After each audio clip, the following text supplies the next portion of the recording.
नमस्कार। मैं आचार्य डॉक्टर शशि कुमार, संस्थापक, गरुड़ा कॉलेज ऑफ वैदिक astrology and vastu. Garuda college की तरफ से समय समय पर आपके लिए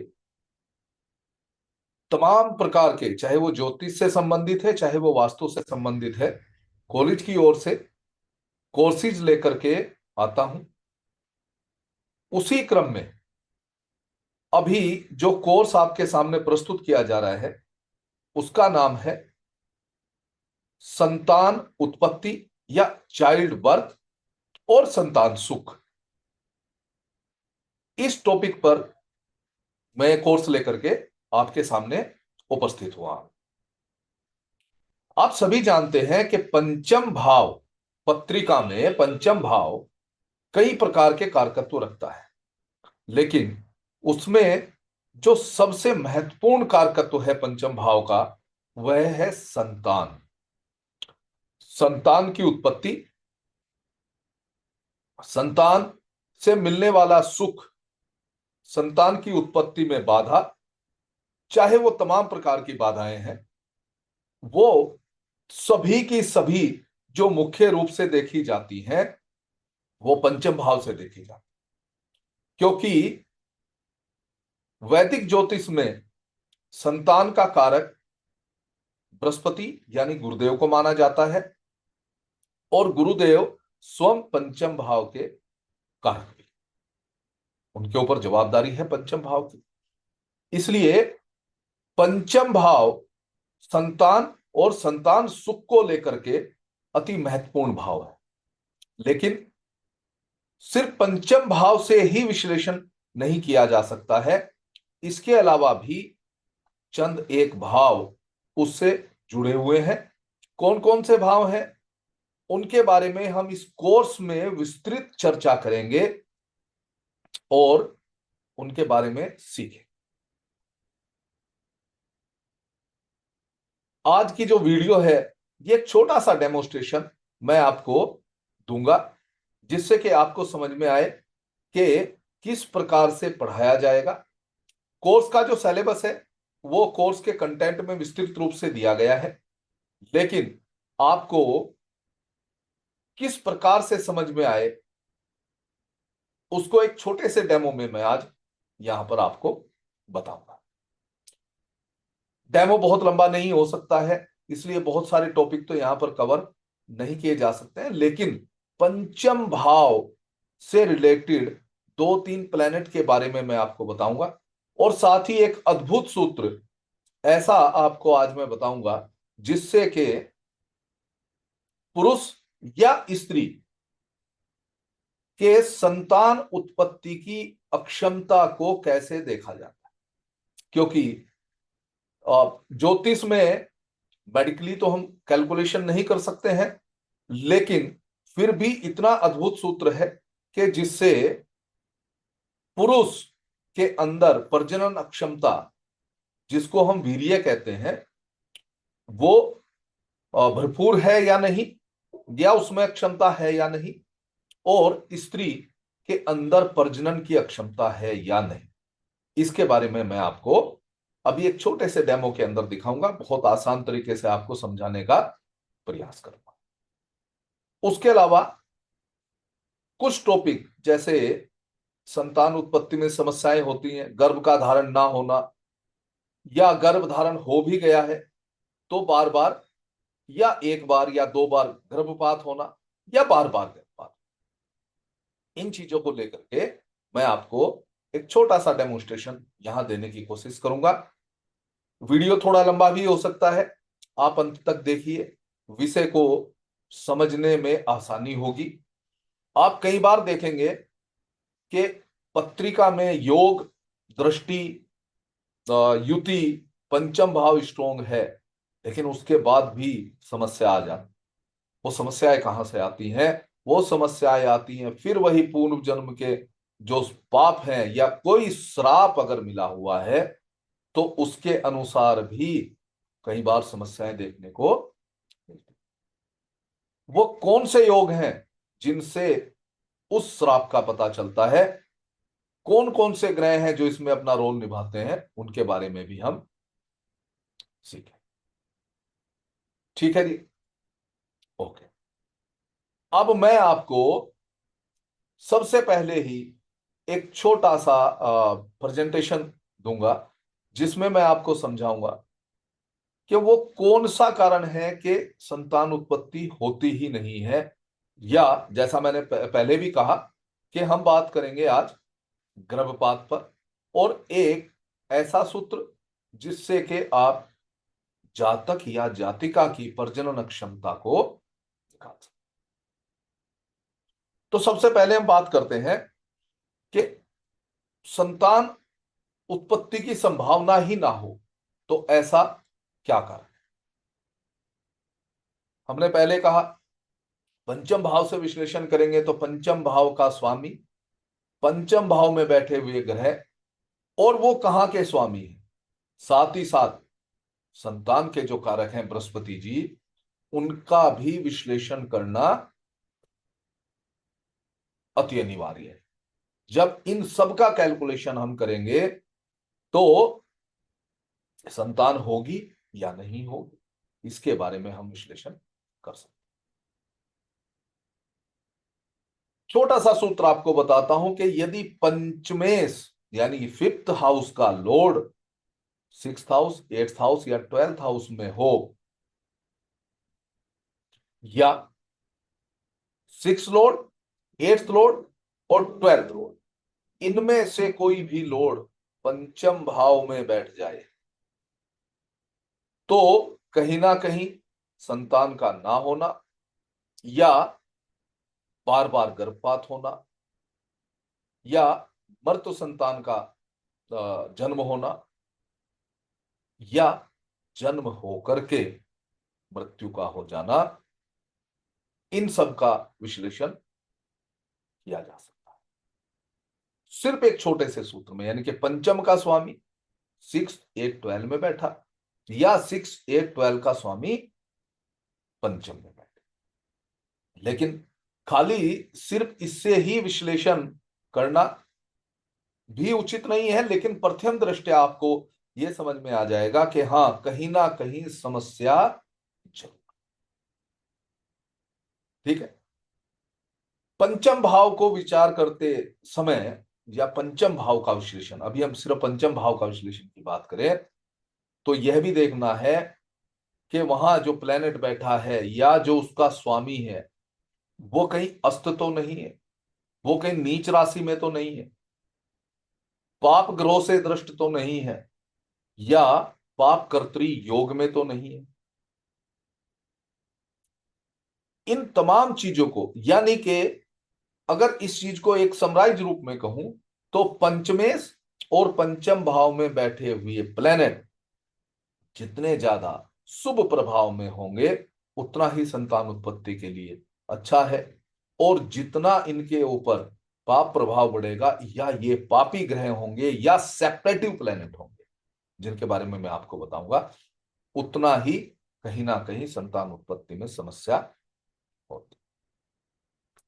इंपॉर्टेंट बात बताता हूं, बृहस्पति जी जो संतान के कारक है, अगर उनके ऊपर किसी भी प्रकार का पाप या निगेटिव इफेक्ट है, या उनके अंदर बल नहीं है, तो भी संतान उत्पत्ति में समस्या देखी जा सकती। बृहस्पति जी पंचमेश होकर के अगर अष्टम में बैठ जाए, पंचमेश होकर के अगर पाप कर्तृ योग में चले जाएं, तो भी संतान ना होने की समस्या देखी जा सकती है। दूसरी बात, अगर खुद बृहस्पति जी गुरुदेव पंचम भाव में बैठे हो तो प्रथम दृष्टया व्यक्ति कहेगा कि पंचम भाव में गुरुदेव का बैठना अच्छा है, लेकिन अगर समझा जाए तो बृहस्पति जी के बारे में एक बात कही जाती है जिसको कहा जाता है स्थान हानि करो जीव, यानी कि बृहस्पति जी की दृष्टि गंगा जल है, और दृष्टि के बारे में भी बताऊंगा कि कई बार सपोर्ट नहीं बन पाती है, लेकिन बृहस्पति जी जिस भाव में विराजमान होते हैं वहां जीव की हानि करते हैं, लेकिन दृष्टि जिस भाव पर पड़ती है वहां वहां जीव को अच्छा करते हैं। इसलिए इनका विश्लेषण बहुत अच्छे से करना जरूरी। ठीक है, ओके। कुछ स्थितियों में ज्यादा अशुभ है, कुछ स्थितियों में शुभ भी है पंचम भाव में गुरुदेव का बैठ। साथ ही साथ थर्ड हाउस या थर्ड लॉर्ड, इसका भी विश्लेषण करना बहुत जरूरी है। अगर थर्ड हाउस का लॉर्ड पांचवें भाव में हो और फिफ्थ का लॉर्ड थर्ड में चला जाए तो संतान की जन्म में समस्याएं दिखाई देगी। इसी तरह थर्ड का लॉर्ड सेकंड में चला जाए, क्योंकि परिवार का भाव है, तो वहां पर भी आ, समस्या दिखाई देंगी। खास करके थर्ड लॉर्ड सेकंड में जाए या तो लग्न में जाए। लेकिन अगर थर्ड लॉर्ड पंचम भाव में बैठे और फिफ्थ लॉर्ड और बृहस्पति शुभ स्थिति में हो और बली हो तो बहुत ज्यादा बाधा दिखाई नहीं देगी। थर्ड हाउस के बारे में हम जानते हैं कि वहां पर शुभ जो प्लेनेट होते हैं उनका बैठना अच्छा फल नहीं देता है। दूसरी बात, वहां क्या जो कारक है वो मंगल है, और मंगल का पंचम के साथ अ, संबंध होना भी संतान उत्पत्ति के लिए अच्छा नहीं माना जाता। अगर मैं एक लग्न की बात करूं, अगर आप देखेंगे कि वृष लग्न के लिए बुध, और वृश्चिक लग्न के लिए बृहस्पति जो है वो द्वितीय होते हैं और पंचमेश। तो अगर ये इन लग्न के लिए अगर ये पीड़ित हो जाएं तो संतान में समस्या जरूर दिखाई देगी। इसलिए लग्न का और भाग्य भाव का भी बली होना बहुत जरूरी है संतान के बारे में जब हम विश्लेषण करते हैं किसी की पत्रिका में। यानी कि सुयोग, अच्छे योग जितने ज्यादा होंगे और अयोग या निगेटिव योग जितने कम होंगे उतना ही अच्छा होता।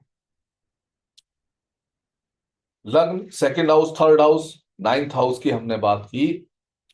चतुर्थ हाउस भी, क्योंकि सुख का भाव है, तो अगर फोर्थ हाउस में पाप ग्रह हो और सप्तम हाउस में शुक्र हो और टेंथ हाउस में चंद्रमा हो तो भी संतान उत्पत्ति में समस्या हो। लग्न, पंचम, अष्टम और द्वादश यानी कि ट्वेल्थ हाउस, इनमें पाप ग्रह हो तो भी समस्या दिखाई देगी। चतुर्थ भाव में पाप ग्रह हो, सप्तम में शुक्र हो और साथ में बुध बैठा हो तो भी समस्या दिखाई देगी।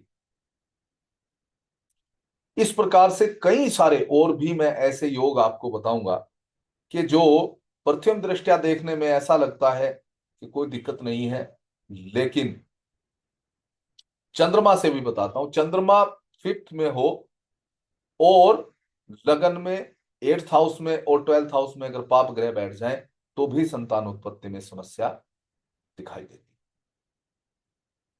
कुछ एग्जांपल के थ्रू मैं अभी आपको बताऊंगा। जैसा मैंने कहा था कि मंगल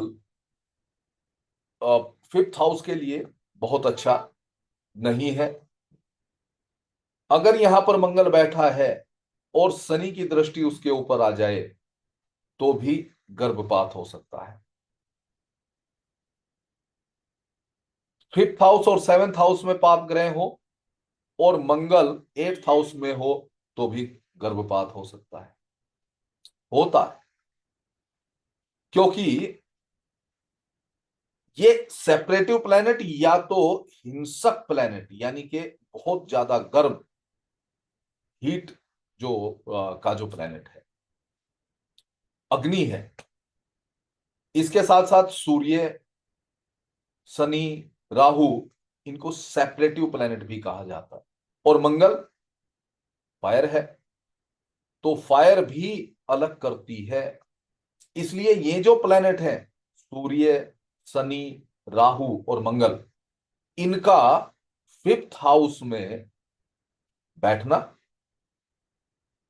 संतान उत्पत्ति के लिए बहुत अच्छा नहीं माना जाता। अगर सूर्य, शनि और राहु इनमें से कोई एक या एक से ज्यादा अगर पंचम भाव पर प्रभाव डालते हैं या पंचमेश पर प्रभाव डालते हैं, यानी फिफ्थ लॉर्ड पर प्रभाव डालते हैं, वो चाहे युति में हो, दृष्टि में हो, तो भी गर्भपात की संभावनाएं ज्यादा हो। और इसके साथ अगर मंगल का संयोग बन जाए पंचम भाव या पंचमेश या बृहस्पति के साथ, तो फिर कंफर्म हो जाता है कि गर्भपात होगा ही होगा। लेकिन अगर ऐसी स्थिति में शुभ प्लैनेट की दृष्टि आ जाए या कुछ शुभ प्लैनेट साथ में बैठ जाए, तो फिर उसके अंदर कहीं ना कहीं कमी आ जाए। ओके। अगर फिफ्थ हाउस में नीच का सूर्य हो या सूर्य वहां बैठे और पाप प्रभाव उसके ऊपर ज्यादा आ जाए, तो भी गर्भपात हो। अगर वहां कोई प्लेनेट भी नहीं बैठा है और पंचम भाव पर कोई शुभ प्रभाव ना हो, यानी कि पाप ग्रहों की दृष्टि हो, तो भी गर्भपात का कारण बन जाता है। महत्वपूर्ण सूत्र है बीज स्फुट और अक्षेत्र स्फुट। अब ये बीज स्फुट और अक्षेत्र स्फुट क्या होता है? बीज स्फुट होता है जातक के लिए और अक्षेत्र स्फुट होता है जातिका की पुत्रिका। यानी कि सिंपल वर्ड में कहा जाए तो बीज स्फुट के द्वारा व्यक्ति की प्रजनन क्षमता को, वीर्य की क्षमता को जाना जाता है, और अक्षेत्र स्फुट से महिला की प्रजनन क्षमता को जाना जाता है। तीन तीन प्लैनेट यहां पर कारक माने जाते हैं। गुरु, शुक्र और सूर्य जो बीज स्फुट के लिए है, गुरु, मंगल और चंद्रमा जो अक्षेत्र स्फुट के लिए। क्यों है? क्योंकि गुरु संतान का कारक है, वो चाहे महिला की पत्रिका में हो चाहे पुरुष की पत्रिका में हो। लेकिन सूर्य वीर्य का कारक है और शुक्र वीर्य का कारक है, और सूर्य वो पितृ कारक है, पिता का कारक। जातिका की पत्रिका में मंगल मासिक धर्म और प्रजनन क्षमता का कारक है, और चंद्रमा प्रजनन की प्रक्रिया, यानी कि किस प्रकार से प्रक्रिया से वो गुजरेगी, उसका कारक। इसलिए ये जो तीन तीन प्लैनेट है, ये बीज स्फुट और अक्षेत्र स्फुट को निकालने के लिए जिम्मेवार है। सबसे पहले बीज स्फुट निकालने के लिए गुरु, शुक्र और सूर्य की राशि, अंश और कला, यानी कि डिग्री, डिग्री और मिनट, इनको लिया जाता है। आगे मैं एग्जांपल के साथ इसको आपको बताऊंगा। इनको जोड़ करके जो राशि होती है, जो राशि यहां हमने जो राशि ली है, इसमें 12 से डिवाइड किया जाता है इसको, और जो शेषफल बचता है उसके अनुसार गणना की जाती है। अभी मैं आपको समझा। इसी प्रकार अक्षेत्र स्फुट निकालने के लिए गुरु, मंगल और चंद्रमा की राशि और डिग्री और मिनट, यानी अंश और कला को लिया जाता है। भाग देकर के जो शेषफल बचता है उसके अनुसार गणना की जाती है। यहां पर ये एक पत्रिका है जिस पर हम बीज स्फुट कैसे निकालते हैं, यानी कि इसके अंदर प्रजनन क्षमता है या नहीं है, उसको कैसे देखें। किसमें बीज स्फुट किसके लिए बताया हमने? पुरुष के लिए। ठीक है जी। लेकिन उससे पहले हम यह देखने का प्रयास करेंगे कि क्या यहां पर संतान उत्पत्ति के योग बन रहे हैं, नहीं बन रहे। जो जो सूत्र हमने बताए थे मोटे तौर पर उन्हीं को देखते हैं। ठीक है। तो पंचम भाव को देखते हैं तो फिर सूर्य विराजमान है।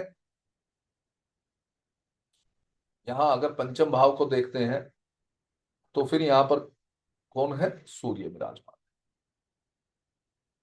ठीक है जी।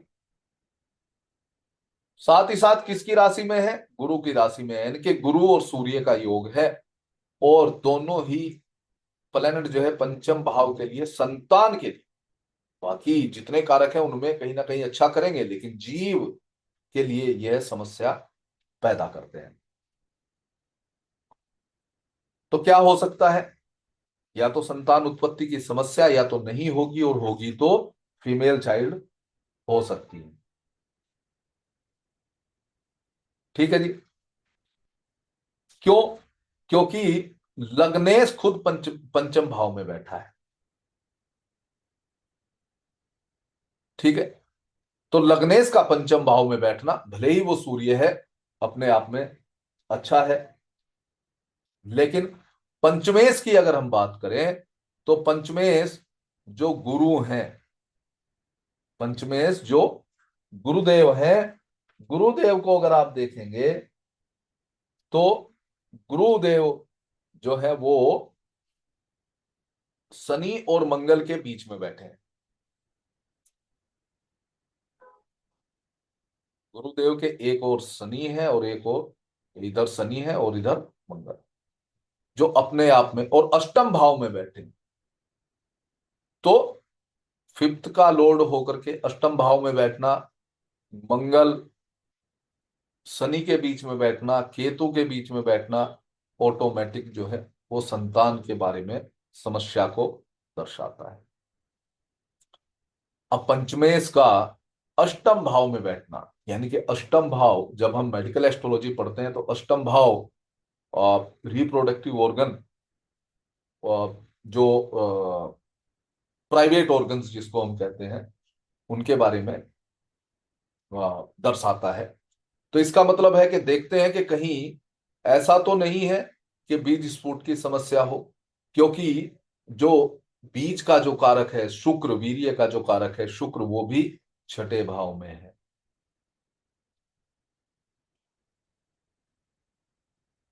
और सूर्य फिफ्थ हाउस में है। तो तीन ही प्लेनेट जो हमने बात की थी, सूर्य शुक्र और गुरु, वो तीनों ही कहीं ना कहीं संतान उत्पत्ति को लेकर के डाउट क्रिएट कर रहे हैं। तो बीज स्फुट से इस चीज को कैसे क्लियर करेंगे, उसके बारे में देखते हैं। सबसे पहले तो क्या करना है, ये तीनों प्लेनेट जिस जिस राशि में बैठे उसमें से एक एक घटा करके राशि को यहां लिख। तो सूर्य बैठा है 9वीं राशि में, तो सूर्य को लिखा हमने 8वीं में। शुक्र बैठा है 10वीं राशि में, तो शुक्र को लिखा 9वीं राशि में। गुरु बैठे हैं 12वीं राशि में, तो गुरु को लिखा 11वीं राशि में। यानी कि एक एक राशि उसकी हमें घटा देनी, और जो इनकी डिग्रीज हैं वो सेम टू सेम लिख देनी है। जैसे सूर्य की जो डिग्री है वो है 6 डिग्री 57 मिनट, तो यहां लिख दिया।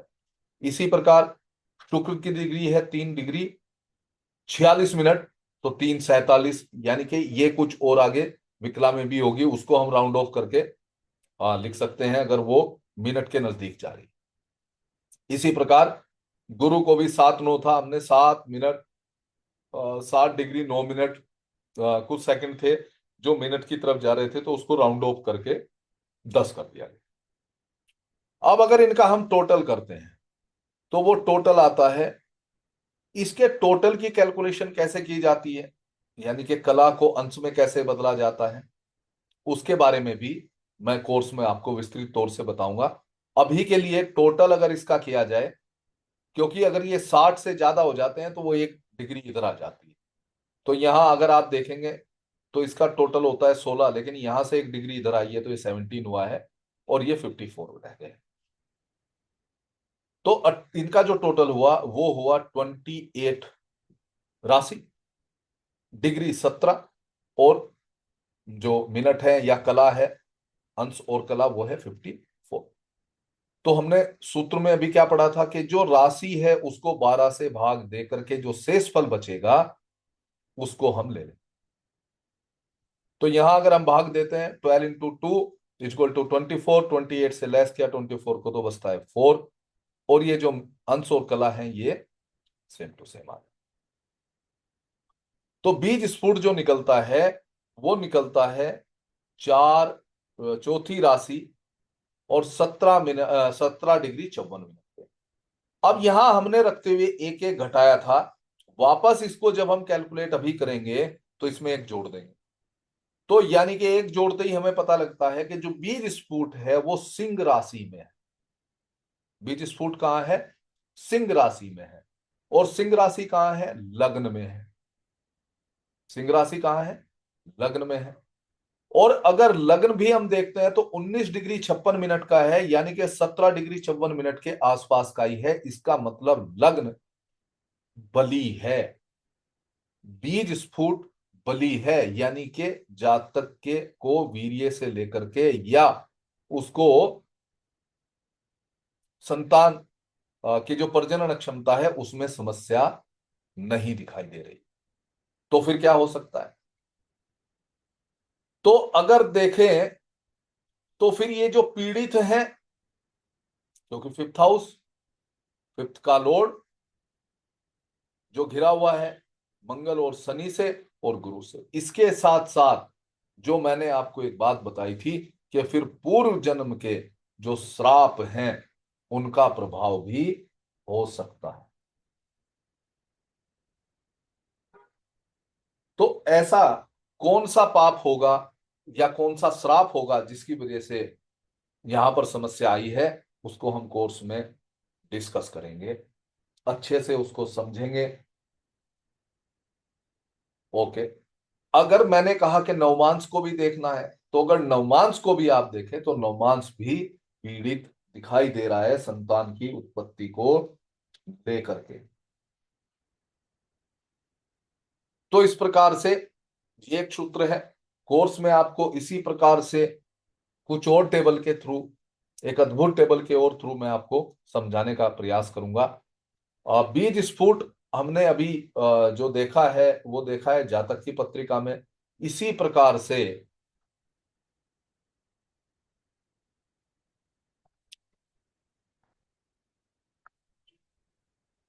इसी प्रकार से जातिका की पत्रिका में जो हमने अक्षय त्रिस्फुट को समझा उसको भी कैलकुलेट किया जाता है।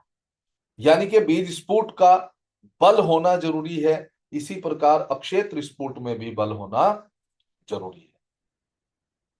कोर्स के दौरान कैसे बल और देखते हैं उनके बारे में विस्तृत चर्चा करेंगे। मैं तैयार हूं। सोमवार से हम ये कोर्स शुरू करने का पूरा पूरा प्रयास कर रहे हैं। तो आप जितना जल्दी हमारे से जुड़ेंगे उतना ही जल्दी कोर्स शुरू हो जाएगा। वीडियो अंत तक देखी उसके लिए मैं आपका बहुत बहुत धन्यवाद करता हूं। गरुड़ा कॉलेज ऑफ वैदिक एस्ट्रोलॉजी की पूरी टीम की ओर से भी आप सभी का बहुत बहुत धन्यवाद। ये वीडियो यूट्यूब पर अपलोड होगी, उस पर जो नंबर्स आपको दिखाई देंगे वहां पर आप संपर्क कर सकते हैं, या तो जो हमारी टीम है उससे आप संपर्क कर सकते हैं और एडमिशन ले सकते हैं। तो आइए जल्दी से एडमिशन लीजिए और फिर शुरू करते हैं इस पूर्व जन्म से लेकर के इस जन्म की यात्रा को, और उस सुख को जिस सुख के लिए हर व्यक्ति विवाह के बाद अति उत्साही रहता है, उस शब्द को सुनने के लिए, चाइल्ड शब्द, उसके मुंह से निकलने वाली किलकारी सुनने के लिए। लेकिन पूर्व जन्मों के प्रभाव के अनुसार जो समस्याएं हैं उनसे भी निराश होने की आवश्यकता नहीं है। बहुत सारे ऐसे उपाय मैं आपको सुझाऊंगा कि जिनसे आसानी से एनर्जी को जनरेट करके और संतान उत्पत्ति की जा सके। आपने मुझे धैर्य से सुना, इसके लिए आपका बहुत बहुत धन्यवाद। नमस्कार।